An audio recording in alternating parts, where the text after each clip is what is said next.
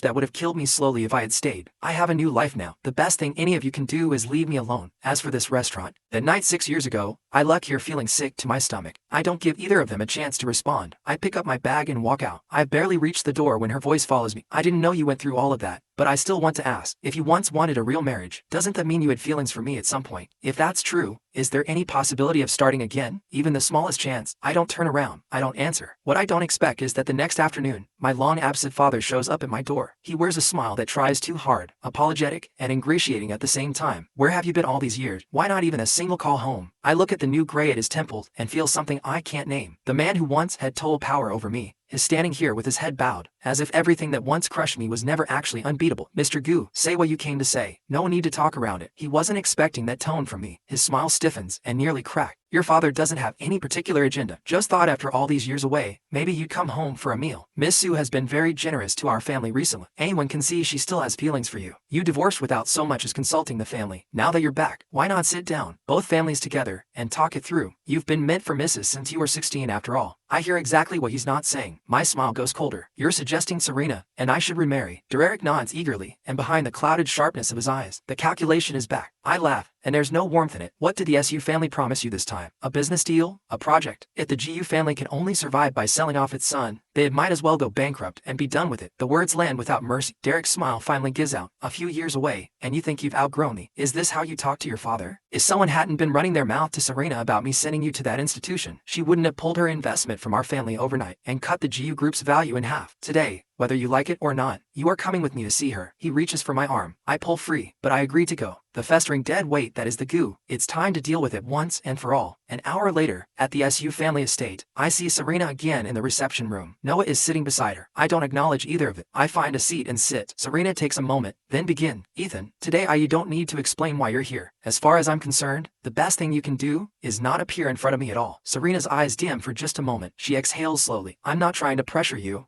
She doesn't get to finish. This time, it's Derek who cuts in. Derek sets a bottle of premium liquor on the table with a broad performative smile, playing the gracious host for Serena and Noah. Please help yourself. It's from my personal collection. Ethan has always been a handful, but I've already spoken to. He came back this time to settle down properly with you, Miss Sue. Let's pick an auspicious date and hold a proper ceremony. He fills Serena's glass, fawning and growling. In his eyes, I have always been an accessory, a tool for transaction, never under any circumstances a person in my. But it isn't Serena who respond. It's the front doors of Iguata. Several guards pour through and behind them walks an old man in an official jacket. What era do we think we're living in? Arranged marriages and poaching people from my division, no less. The room goes cold in an instant. Darishes forward to what do we owe the honor, sir? The old man lets out a sharp humorless sound. His gaze is ice. Arranged marriages were abolished in 1950. Yet today you dragged one of my division's people here against their will. That is a disrespect. A challenge to the law and dragging us back the dark age. Two-sentence. Derek stands completely frozen. And the person who once treated me like hired help stares at the minister, unable to move. What do you mean a division collie? This is a family dinner. There's no one from any diplomatic office here. You must be mistaken. He ignores him and turns to me with a warm smile. Ethan, come here. Derek watches the old man look at me and the confusion on his face deepens. Sir, surely you have the wrong person. My son never even completed a university degree. How could he possibly be with the diplomatic service? He caused trouble a few years back, ran off. You really shouldn't. He doesn't finish. The guards on either side move in and take hold of it. Under the stunned stares of everyone in the room, I stand and walk to the minister's side. I'm sorry for the trouble this has caused you, sir. I truly apologize for making you come all this or something so personal. Before Derek is taken away, I send a quick message to Marco, who works in the service with me. This man is the minister, a senior figure in the domestic diplomatic corps. I crossed paths with him once early in my career. The minister waves it off. You are one of our finest, young, fluent in 5 languages, exceptional at work. I'm cutting your family leave short. No objection, none at all. Honestly, I've been ready to go back. The minister nods. A state car rolls through the GU estate gate, several police vehicles following behind. I see the minister into the back seat of the and close the door. Officers from the police vehicles step forward one by one and produce their badges. Based on our investigation, the institution you previously sent Ethan Gu to has been found to a serious violation. We need you to come with us for questioning. I haven't done anything. This has nothing to do with me. On what are you taking me? Derek protests loudly, but no one listens. The whole thing falls apart without ceremony. I'm about to get into the car when a voice comes from behind me. Dad. My hand tightens on the car door without me meaning to. The minister turns and gives me a quiet nod. A diplom is not like other work. Stationed abroad for years, rarely seeing family. Some things are better solved sooner. With that, the minister gets in the car and goes. I turn and look at Serena and Noah. Noah is gripping Serena's hand tight. His eyes are brimming. He tilts his head back, jaw set, fighting every second to keep the tears from falling. Do you really not want to be my dad anymore? Do you really not want me? Noah bites his lip, struggling to get the words out. These past years, Mom and I have both missed. I always see her in the study, just staring at your photo. Things I said before. I didn't know any better. Can you forgive me? I look at him and something aches.